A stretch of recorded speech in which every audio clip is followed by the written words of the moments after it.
global que de repente, a través de planes o de estrategias o de lo que sea, se traslada a elementos individuales que tienen que hacer que el plan global funcione, ¿no?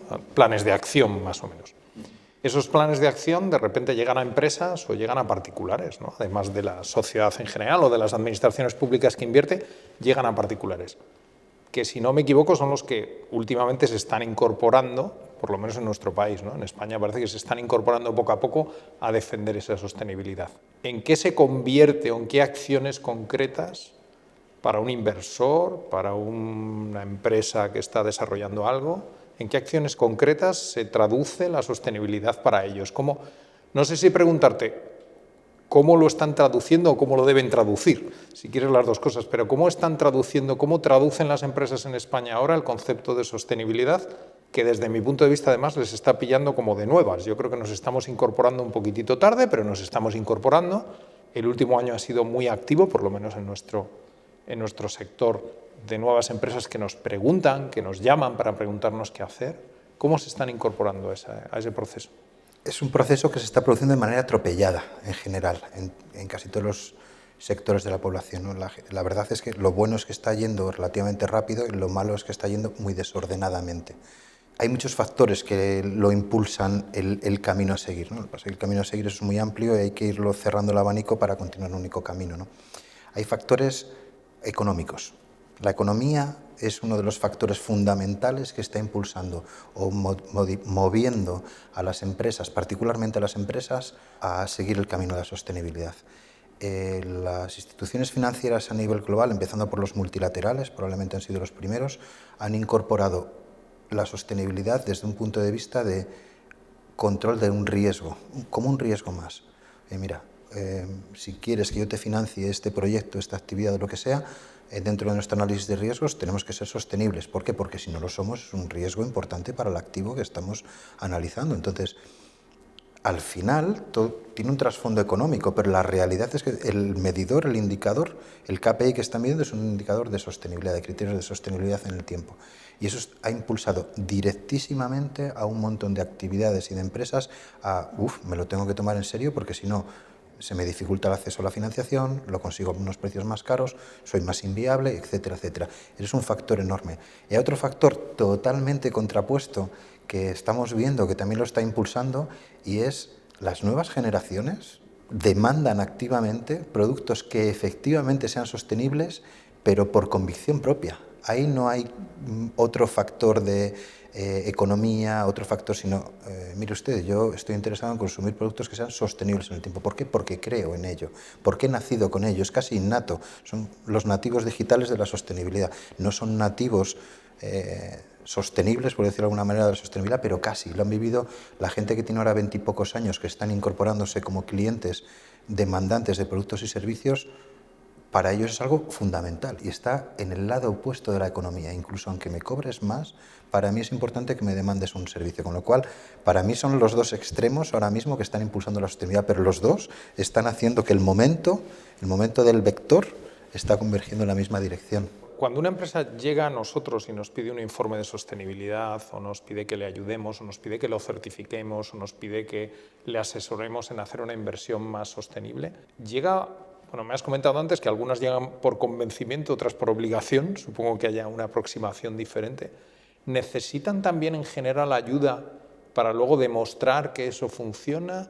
¿Simplemente con que el producto, con que tú les asesores les vale? ¿Van más allá? ¿Cómo utilizan después ese informe? Porque tú puedes obtener el informe para decir, bueno, voy donde el banco y certifico que mi inversión está siendo sostenible y me lo da, después utilizarlo para más. ¿Utilizan nuestra información, utilizan nuestro trabajo para hacer más cosas o realmente son muy prácticos, lo cogen, tienen un objetivo común y ya está? ¿Qué nos estamos encontrando? ¿Nos encontramos cierta evolución o realmente no? Sí, nos encontramos cierta evolución, así todo. Si yo tuviera que clasificar un poco el objeto o para lo que utilizan nuestros clientes, nuestros informes y demás, efectivamente habría tres grandes bloques, ¿no? Uno, los que te encargan tu informe, efectivamente, para prestárselo a terceros o para enviárselo a terceros a modo de, oiga, mire, tengo un informe de WSP que me dice qué tal, y ahí está muy relacionado con la financiación. Otros que lo utilizan por convencimiento propio y simplemente lo aplican y no le dan mayor publicidad, que sería aproximadamente 2/3, y el tercio central, que incluso hay, vamos, que sí que lo utilizan eso, como por ejemplo para obtener certificaciones de terceros, certificaciones de eficiencia energética en edificación, certificaciones de sostenibilidad en infraestructuras o de bienestar en edificios y demás, que utilizan nuestros informes para... Mire, yo voy a buscar una métrica externa, alguien que me mida de manera externa y que me certifique, y voy a utilizar tu informe. E incluso hay algunos que nos está pasando recientemente, que es bastante curioso, que la certificación que buscan no existe. No existe. Y nos están pidiendo nuestros informes y dicen, mire usted, aunque a nivel mundial todavía no exista un organismo certificador en materia, no sé, de que soy neutro en emisiones de lo que sea, tengo una empresa de reconocido prestigio y solvencia que me ha ayudado y que nosotros no somos certificadores, pero sí me ha ayudado y me dice que efectivamente me ha dado la hoja de ruta a seguir, yo lo he seguido, con lo cual, y utilizan nuestros informes directamente casi como a modo de certificación, sin serlo. Eso está comenzando a pasar y es bastante curioso. A nosotros nos llegan muchas veces proyectos que a través de la certificación se modifican, se mejoran para que al final encaje, ¿no? No siempre el proyecto que te llega pues te acaba y el cliente lo que te llama es, oye, evalúamelo, modifícamelo, y realmente al final lo que te están pidiendo es que lo mejores desde uno de los puntos de vista, desde el punto de vista ambiental. Los proyectos que os llegan normalmente son muy modificables, un poco modificables, la mayoría encaja perfectamente, entiendo que depende un poco del grado de cómo surgió el proyecto, ¿no? Pero esos cambios, ¿cómo de sustanciales son? O sea, ¿cómo un cliente le debe tener miedo a pedir la certificación y a ver la barbaridad que me van a poner? ¿O realmente hay muchas cosas que se pueden cambiar sin que realmente sea un impacto grande, económico? O sea, no sé, yo soy un cliente, de repente llego a un financiador, me dicen que voy a obtener un punto porcentual menos en mi coste de financiación si realmente el proyecto está certificado por este o por el otro certificador. ¿Con qué miedo tengo que ir a WSP a preguntarle para que me lo adapte? Todos los estudios que hacemos siempre estamos pensando dependiendo de la fase del proyecto en el que está. Cuando estás en fases de planificación o en fases de planificación de proyecto bastante previas, sabes que tienes una capacidad de influencia mucho mayor con un impacto económico mucho menor. Es decir, cuanto más pronto empiezas a actuar, o sea, si nosotros a un arquitecto desde el principio le decimos que cambie la orientación del edificio, cuando simplemente tiene un boceto y demás, el coste es nulo, o sea, no tiene coste, no al revés. Probablemente lo que tendrá es un coste positivo porque le va a reducir la cantidad de energía que consuma, le va a mejorar, es decir, en la operación van a obtener unos beneficios.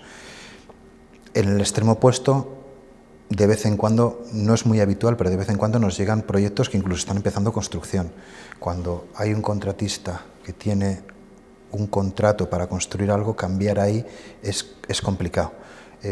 Siempre hay cambios que se pueden hacer y siempre hay mejoras que se pueden introducir. ¿Qué es lo que pasa? Que cuanto más avanzado está el proceso, esos cambios ahí ya siempre tienen un coste mayor o menor y además la eficiencia de esos cambios es menor. Es decir, la mejoría que produces siempre es menor que si empiezas desde el principio. Vamos, que al final sigues la norma que sigue siempre la ingeniería de que una decisión en la planificación es un orden de magnitud mayor que una en la definición y es un orden de magnitud mayor que una en la ejecución. Al final, tu nivel de afección es mucho menor en la ejecución que lo que es en la planificación. O sea que más o menos es exactamente lo mismo. Es exactamente lo mismo y además también ocurre exactamente lo mismo en cuanto a la cultura y muchos clientes. Bueno, es que es demasiado pronto y tal.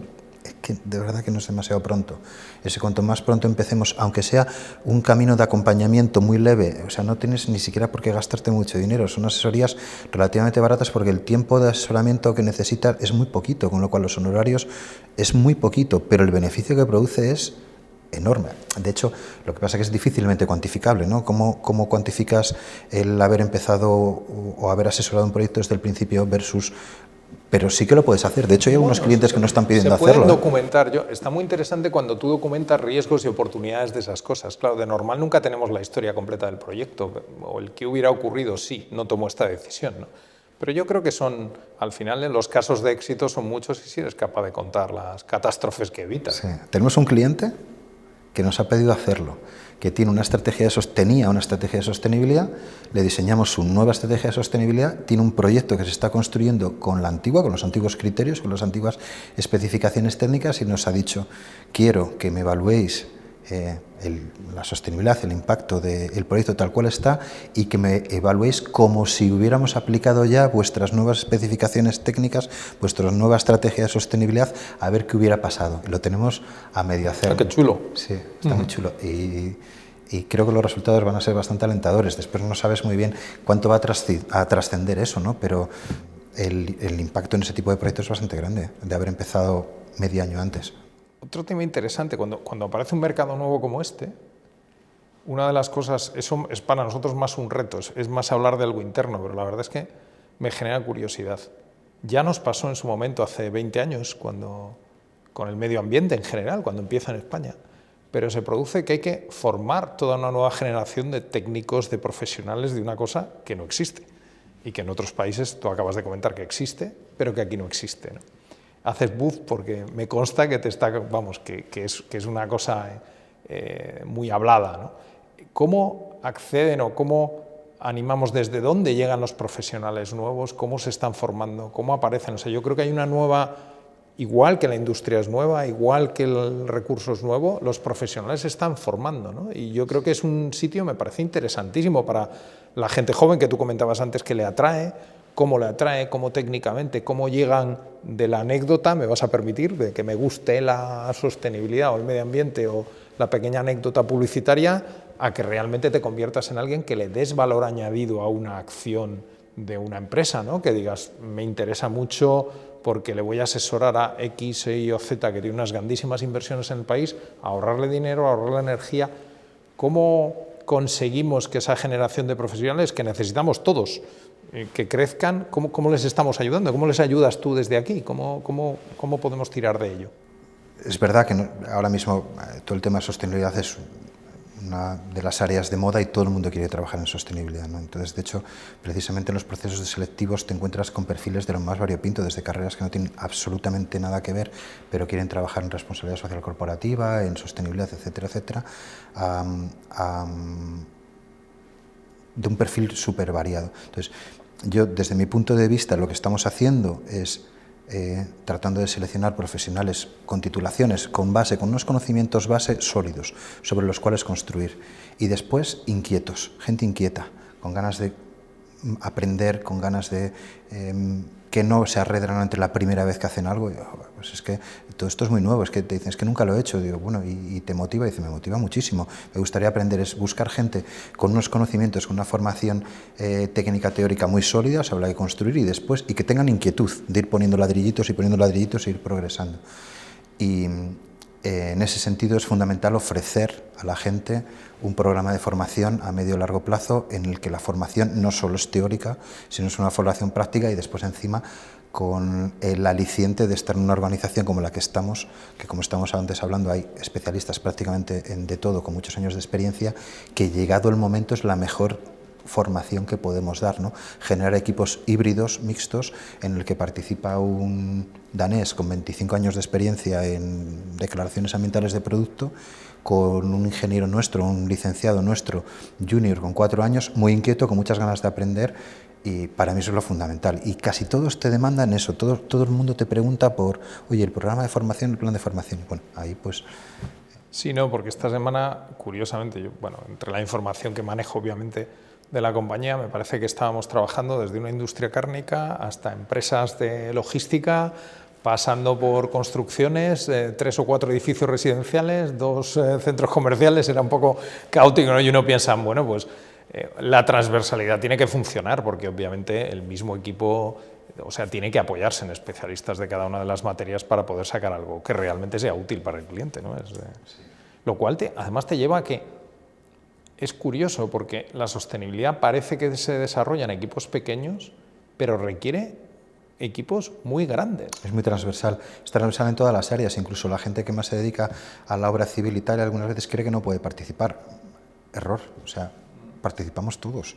O sea, otra cosa es que tengas un proyecto concreto no en el que participar, pero empieza desde hormigones, uso de hormigones bajos en acero en puentes, por supuesto, o sea...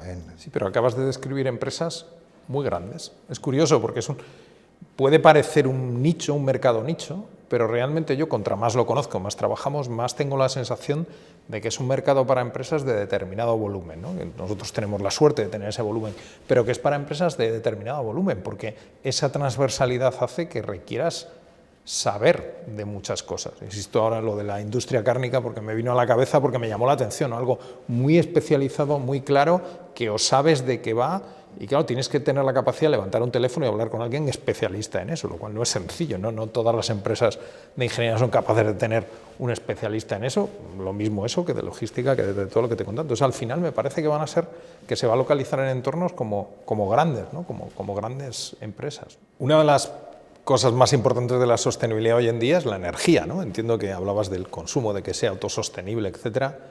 Me parece que es imposible desligarlo del precio de la energía. O sea, hoy en día, más de moda, imposible, ¿no? Realmente nosotros asesoramos a casi todas las empresas que vienen aquí, las asesoramos sobre todo en un momento de inversión. Yo creo que la mayor parte de la gente viene cuando quiere hacer una inversión por su CAPEX. Sin embargo, a muchas empresas las está estrangulando sus costes operativos de energía. Es un tema de moda en toda España y prácticamente en todo el mundo, ¿no? Y en toda Europa. ¿Podemos ayudarles desde la sostenibilidad a que sean más sostenibles y además ahorren dinero? Porque ya sería lo ideal en sus procesos operativos, en su producción diaria, en la fábrica, en la industria donde estén trabajando. ¿Eso es real? Definitivamente, definitivamente. Lo que no nos daría tiempo es ya, porque el precio... para el mes que viene. Pero sí que si tú miras nuestros contratos en los últimos 4 o 5 años, hay algún cliente por ahí que está muy contento de habernos contratado la realización o su plan de eficiencia energética hace 5 años, haberlo puesto en marcha, estar en el año 3 de 5, llevar ahora mismo eso, pues aproximadamente un 66% de inversiones para reducir su consumo energético y ser más eficientes, y justo les ha pillado ahora en el precio de la energía absolutamente disparado. Entonces, claro que en todos los procesos para ser más eficiente no es ser eficiente porque sí, sino siempre hay un trasfondo al final, hay un trasfondo económico, casi siempre hay un trasfondo económico, ¿no? Entonces, en el sentido de eso, de los planes de eficiencia energética, auditorías de eficiencia energética o hojas de ruta para mejora de la eficiencia energética y emisiones de gases de efecto invernadero, que tienen bastante relación, ¿no? Porque al final la mayor parte de la energía genera gases y demás. Solo planes de eficiencia, de energética o planes de reducción de emisiones, o las dos cosas conjuntas, que es lo óptimo. Claro, hay algunos clientes por ahí que están bastante contentos de habernos contratado hace 4, 5, 6 años planes de mejora de su eficiencia energética, porque están consumiendo un 25% menos de kilovatios hora de los que hubieran consumido sin haberlo aplicado. Y ahí sí que es muy mensurable, ¿no? Sí. Una vez que tú haces ese trabajo, es un trabajo, ahí sí que no es en la fase de planificación, sino en activos que llevan operando X años, que hay tecnologías mucho más eficientes y se las cuentas y le ayudas a planificarlas, le ayudas a hacer el plan de inversiones ordenadamente, de más eficiente a menos. Eso es completamente cuantificable. Es decir, tú vas donde una industria le dices, mire usted, está gastando X, usted puede gastar Y.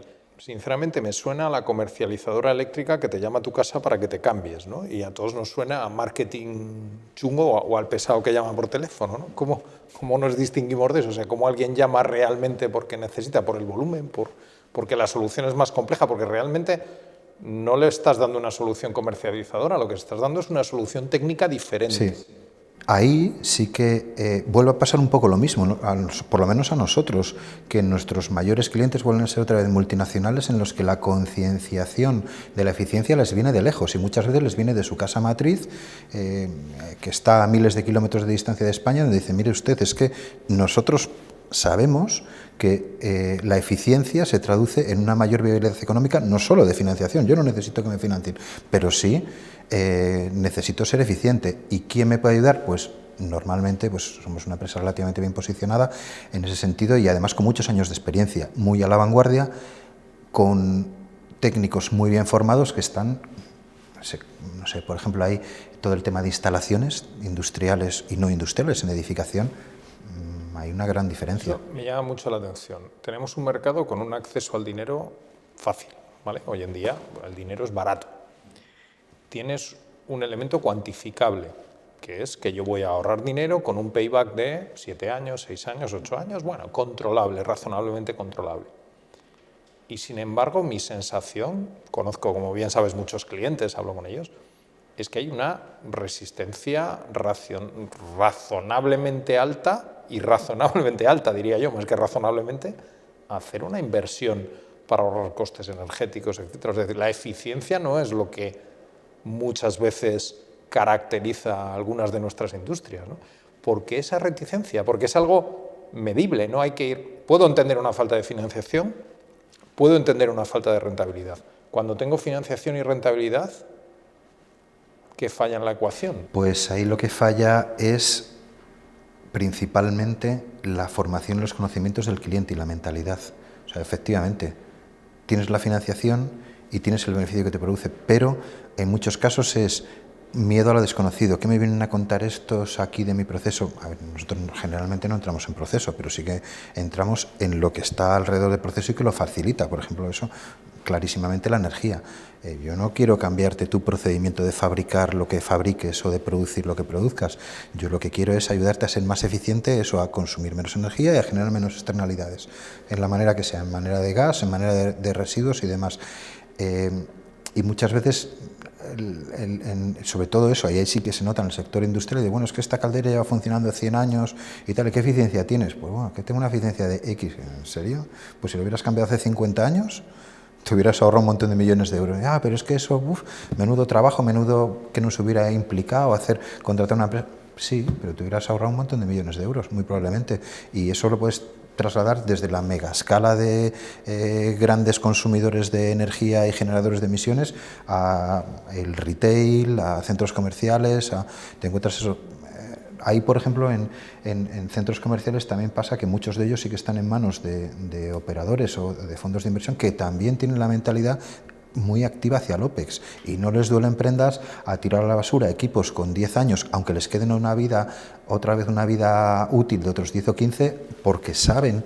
Y espera, ¿y eso es sostenible? No tiras a la basura, en realidad. Ah, los vuelves otra vez a meter.